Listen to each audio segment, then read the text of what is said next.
Lee Chatfield recently resigned as Southwest Michigan First's CEO.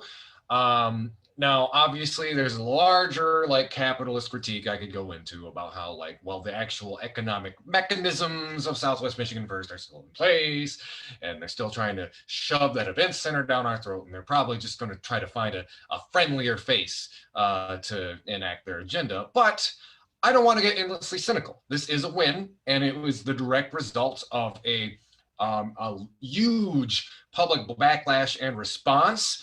And I think we shouldn't lose sight of the fact that, yes, all of those problems notwithstanding, this is a win for and demonstrative of people power here in the city of Kalamazoo. Lots and lots of people making phone calls, putting pressure on public institutions to withdraw their support. This would not have happened without the people. So, that being in mind, today we're actually going to talk about another story that kind of got buried in the context of how high profile Lee Chatfield's hiring was. And this is the hiring of Mary Balkema through the Homes for All program. I'm going to let my guest really kind of deep dive into this, but for those who don't know, we actually interviewed Thomas Whitner several weeks ago. He replaced Mary Balkema as county treasurer and was perhaps the biggest upset in our local elections. However, she's found her way to be put in charge of a program that won by some fairly thin margins to try to provide homes for everybody in the county. And some local activists, for reasons that we're about to go into, find this a bit problematic. So I'm joined today by Ryan. He's representing us, the Southwest Michigan Democratic Socialists of America. He's on their housing committee. Hey, Ryan, how you doing today? I'm doing pretty okay, Andy. Thanks for having me on. It's fucking awesome. All right. Well, thanks for being here. So let's just get down to the nitty gritty. So y'all released a statement a few days ago condemning the appointment of Mary Balkema as Homes for All. Now, obviously, we've talked about Mary Balkema as a public figure on the show before, but let's make sure we frame this for everybody out there. What were some of the main reasons y'all were in opposition to Mary Balkema's appointment, and how was Southwest Michigan DSA involved in helping get the Homes for All initiative passed? Or actually, let's focus on that first. What was y'all's group involvement, and then we'll talk a little bit about Mary's history and whatnot. Yeah, I'd be happy to. It's Southwest Michigan DSA. I'm the newly elected co-chair. I've been part of a housing work group for a minute, and this Housing for All millage came onto the ballot in November and barely passed on through. But before that, we did a lot of grassroots organizing. We collected at least 30 in-person signatures by, going down to the Vine, and telling people that, hey, we want this Homes for All millage, because what the general idea of this millage is honestly pretty good, but you look into the nitty gritty, there's a lot of details in there that, it feels like landlords have made up, or, we want to make sure these funds go directly to the people that need it. And we got a petition going. We have at least 50 signatures altogether if we count online too. So we sent that into the commission, but we basically did a lot of push around this. We made a lot of calls to a lot of our membership to support this and be on county commission calls in support of it, because the homeless situation here in Kalamazoo is nuts. It's nuts. The fact that we have a few homeless camps still that have they might have built an even bigger tent for them that has heat and stuff like that. That's still not a livable situation, and we really wanted to make sure we had our concerns in the beginning, but basically we try to correlate with Isaac another an actual like church group, I believe, that came forward and helped out with this homes for all millage, and they worked with a housing committee for the county. So we've been in great contact with them, and like we were not involved in a lot of the language, so that is where our main concerns are. But it's something that we latched on to at least try to grow. You know, I guess try to at least make Kalamazoo somewhat better. You know. And Ryan, and correct me if I'm wrong, but so the homes for all millage itself, uh, and this is as far as I understand it, but please correct me. Um, Basically, it was set up in such a way that like the vote was basically just to like, okay, we are going to collect this money with the Mhm. intent to provide these homes, but there wasn't like a specific detailed plan at that point. Is that correct? Yes, it is quite correct, and I'm gonna give it like a little spoiler here too. Mary Balkema, like during the housing commission meeting that just took place, she did like a little presentation. She pointed out that having this money go towards homelessness is not in the language of the bill. So it's kind of, like she isn't directly saying it, but it's kind of shady, that they purposely left that out of there, and I say called Homes for All. Yeah. Pretty So screwed up. let's dive into that. And I was trying to describe this to a friend. People who aren't as knowledgeable about local politics as national ones, but I kind of use this analogy. Like imagine Bernie Sanders passes an initiative, Homes for All. It's gonna like everybody in the USA is gonna have a house, and it passes. And then they put like Mitch McConnell in charge of it. So I don't know if you agree with that analogy, but if you do or don't, maybe you could explain a little like kind of, y'all put out this statement with concern about her appointment to this position. Could you describe like why? Where does that concern come from? All right. Yeah. No, I think your analogy is pretty spot on in my opinion. I'm gonna see if I can't pull up the email here real quick. But what are our main concerns are is that she was a former treasury here in Kalamazoo, and she was a Republican. She was quite a Trump supporter. Her background is in real estate, uh, and she has been sued for basically gender discriminating against gender identity. So it's pretty shady. Like, and she's also had a history of you know, raising property values in the north side. Like she would be bragging about, moving these I guess, high middle class white suburban people into the north side. And you know what that really means, right? Oh, look at me. Here. Yeah, Yeah, yeah. yeah, it's pretty crap. And she has a history with our group too. When we were doing the Medicare for all uh, signatures, going to petitions right before, COVID happened. She took video of us getting signatures from people, like secretly for whatever reason. It's kind of, she is pretty shady individual all around. I'm just not super impressed with this hiring because like you said, man, it's like they hired like Mitch McConnell to run like a healthcare system. Like when we finally passed Medicare for all, but then we get Mitch McConnell running it.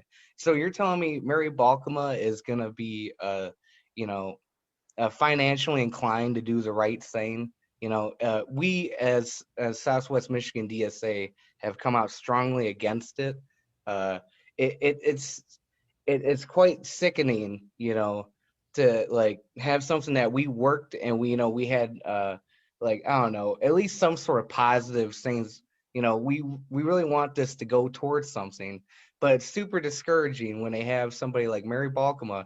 And the frustrating thing is too is that she had the support of all the establishment here in Kalamazoo, whether it's the mayor Anderson, like a lot of these establishment Democrats here all came out in support of Mary Balkema, which is just nuts. It was kind of a surprise she lost her treasurer seat, but now that she did, I guess that this was the perfect opportunity to put her in.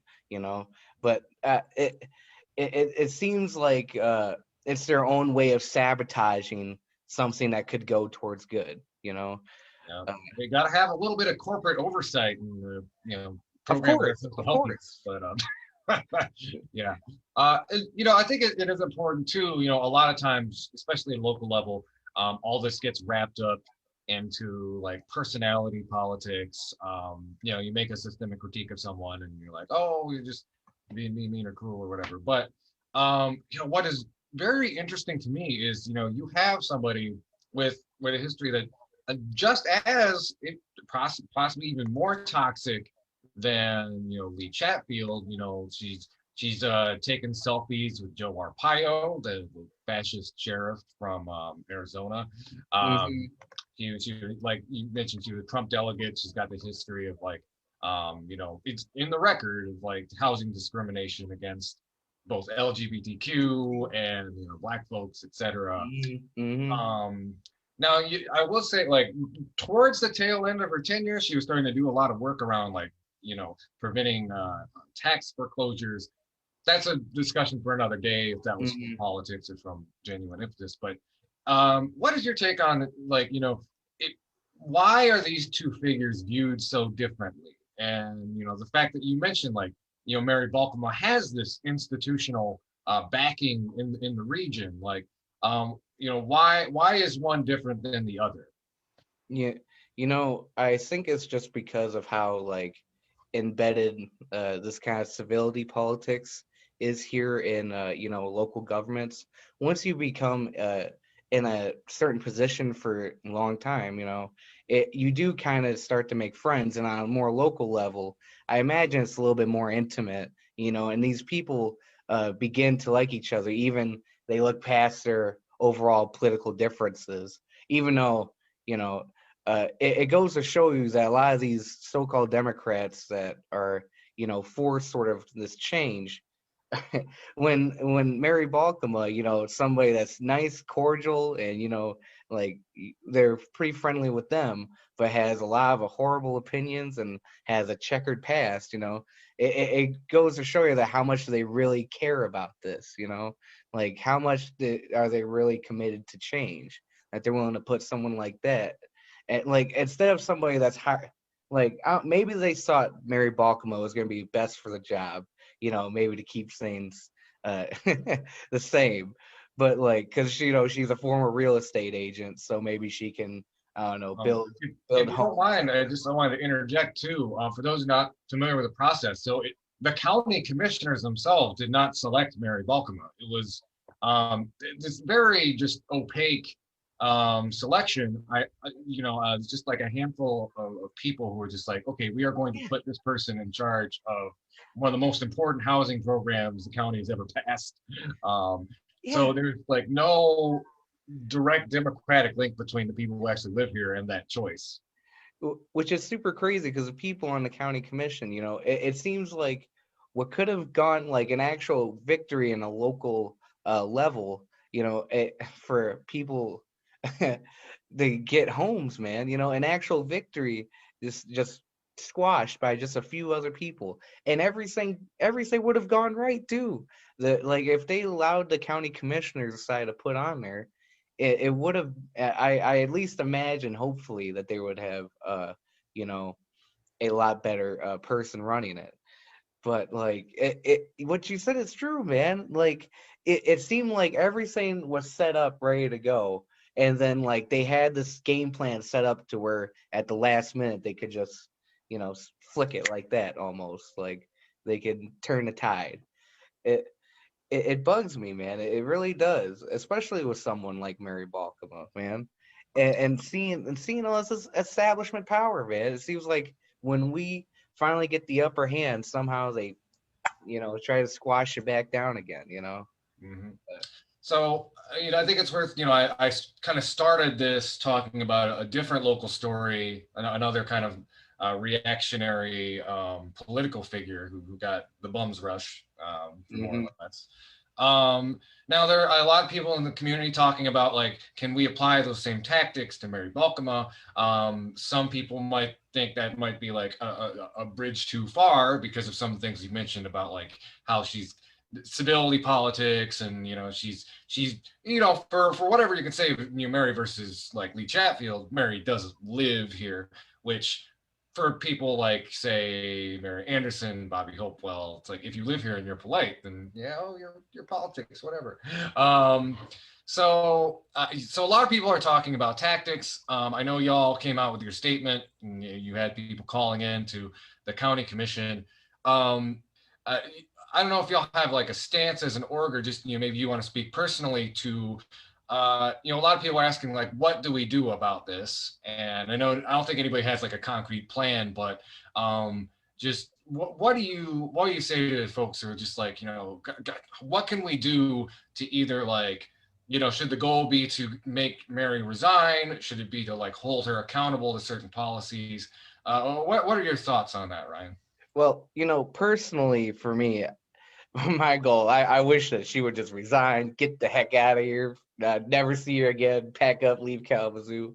But no, I personally, because what's happening here is it seems like when I made the call, and everybody else seemed to make calls into the housing committee, a lot of them didn't really bring up Mary Balkema being the head of all of this at all.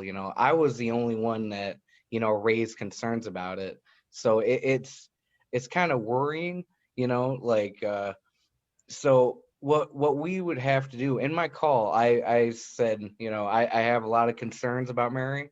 I think that due to her past, we should definitely be very careful. And I want to make sure that this Homes for All millage actually goes to people that need it, and we have to hold her, and we have to hold the people in charge accountable for doing it, i.e. Mary Balkema. Now, like, and I think that's overall the more realistic one, because at Southwest Michigan DSA, we still do not have a lot of pull on a lot of local politics here. But, with the right reach, what is it? Outreach. The right connections. If we can get involved with Isaac again, Tabby, she made a call on there, and she called him out pretty well.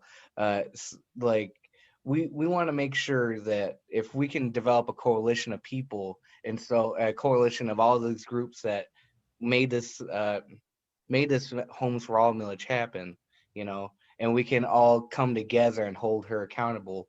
Because I think Lee Chatfield was like, while it is encouraging, I feel like it is a bit of an outlier in this sense, because he wasn't really here. He's like a super extra bigot, and he didn't really have a lot of institutional support too, or establishment support. So I do think that, in my personal opinion, like, I think we should gather around and threaten to kick her out of there. But we have to play, you do have to play the game a bit. And like, if she doesn't get held accountable, like, if once we get all this money and it doesn't go to the right places, and we have to keep every housing commission meeting, we have to be on it. We have to constantly call them out. Like, you gotta let them know that we are watching this. Yeah. I feel like that's the best option, because if we try to pull weight, like if we try to use all of our political leverage right now and say, get out of here, we don't want Mary Balkema, we don't want this thing to go on through with her at the helm, I feel like that would overall get lost in the sauce almost, and we'd almost kind of get, like, I don't know, thrown out the room kind of as these radicals that don't really like Getty saying, or stuff like that. I just think that if we just come together and let them know, hey, you're not going to be allowed to get away with this, and we're watching you, I feel like that's the best option at this moment. Yeah, it's funny. Like, I know exactly what you're talking about. Like, I step in the room, it's like, oh, here comes the Marxists again. They're gonna criticize everything. It's like, yep, that's what we do. Yep, that's what we do. Yeah.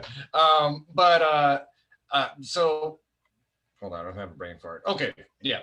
So Mary Balkema, Something I think it's important to talk about, and like there needs to be a lot of discussions with community organizations to really talk about and have some like serious strategy discussions about how to approach this. But I do have just like a couple of thoughts, and I think it's important for people at home to think through this as well. Bottom line, whether it's about a push to get Mary to resign or to make her adhere to certain policies or whatnot, we shouldn't miss the forest for the trees. And it's that it's holding the county accountable to the vision of Homes for All, which means, again, making that specific game plan that actually makes sure that we get homes for all and enacting enough public pressure to make it happen. One of my favorite examples from the Trump era, and I love bringing this up because it's like it's an example of what labor solidarity and collective action can accomplish. Remember a couple of years ago, we had the government shutdown. Trump was trying to twist the Democratic Party's arm into funding his dumb border wall. And who ended the government shutdown? It wasn't the Republicans and it wasn't the Democrats. It was a handful of flight attendants who decided to go on strike until their people were paid, and the government shutdown ended like the next day. So keep that in mind. Even if you have somebody super reactionary at the top, if you leverage enough public pressure, you can get good outcomes. Other examples, think of like Richard Nixon passing the like EPA, stuff like that. He certainly wasn't a tree hugger, but he saw the tree huggers outside of the fence and was like, "Oh, I better pass the CPA or hippies will get me," that kind of thing. It is quite true. It is quite true.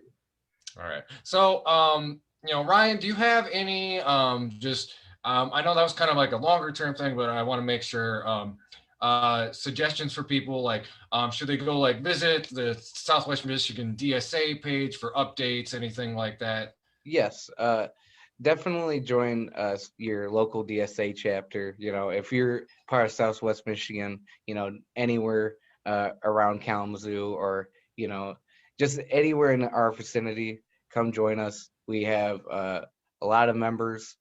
We desperately need more people to come to meetings, and we want we actually want to make an impact here, and we want to be able to have that leverage, to tell people like Mary Balkema, hey, you're gone, you're out of here.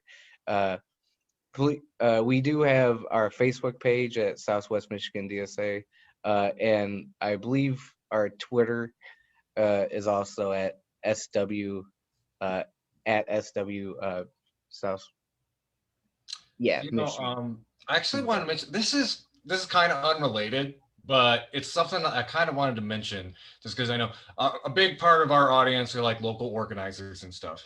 And it's something that popped in my head. I was talking with a colleague of mine from, I think over in Nebraska, and we were both like just languishing over like, it's so hard getting people to meetings right now. Like, am I a bad organizer? Like, we only had like 3 or 4 people on the last call. And like, they brought up this really good point. It's like, this is everywhere. People are just really, I call it Zoom fatigue. I'm an introvert, but I'm getting kind of tired of all the teleconferences. When is this pandemic going to end? We can all sit at a picnic table or a bar or something. Also, it's winter, and a lot of people have been out there fighting for 4 years. Myself included. I basically took the winter off, and I'm still kind of tired. So, if you're an organizer and you're having trouble, gunning up like support bodies and stuff, don't feel bad. It's a lot of us are having that problem right now. So it's a huge issue right now, and like even for me too, and a lot of the other DSA members, it's hard to, because it seems like we have a meeting almost just about every other day, and it's hard to keep up sometimes, especially when you have other stuff going on in your personal life. You come home from work, this, like, it's a very it's not being a volunteer, doing stuff to help the community out is not, it feels like you get nowhere sometimes. You come home from work, you get home, you do your Zoom meetings, but then like you have to find ways to, do work afterwards. And it can often be very tough because, during this winter time, sometimes just, it seems like in the winter, I always get a little bit sad too. So it's hard to be interacting with people all the time. It, it, I just want to let people know that hey, we're a bunch of cool people. We all do our best. Uh, it it's just something that if you don't want to come to a meeting, or you just want to be involved in some other ways, that's totally fine and awesome. So yeah, I would echo that too. At various hats. I'm the comms director for the local renters union. I'm chair of the Socialist Party of Michigan. Like I echo that for all of the various orgs I help organize. So, any other thoughts, Ryan? I think we're about to go to a break, but anything else you want to say before we wrap up the interview? yeah, man, Andy, you're the best around. I'm definitely listening to more of the podcast. Thanks for having me on. This is kind of cool. Being a returning guest too from a long time ago. It's great. I love what you do, man. Yeah, you're making me blush, dude. It's like I'm just a hood rat who's read a bunch of books. And dude, man, you're the best hood rat around. You're the smartest hood rat around, and you got the best beard in the game. You're looking like like Frank Zappa over here. Yeah, I'm still keeping chops. I was thinking about getting that off. But, all right. Okay, Ryan, thank you so much for coming on the show. Again, Southwest Michigan DSA, you can find them on Facebook. They have a website. You can stay posted. They're going to have more about this, and I'm sure other groups are going to talk about how to organize around Wings for All and Murray Balkema in the future. Thanks for coming on the show. We're going to go over a quick little break. Y'all listening to the Hood Rat Strategist radio program only on 89.1 WIDR or online on our Facebook page. We stream live every Thursday. And please subscribe to our YouTube channel. We separate the videos into clips, a little bit easier, more digestible. To keep it dial locked. Hood Rat Strategist radio program, your only source for political revolution.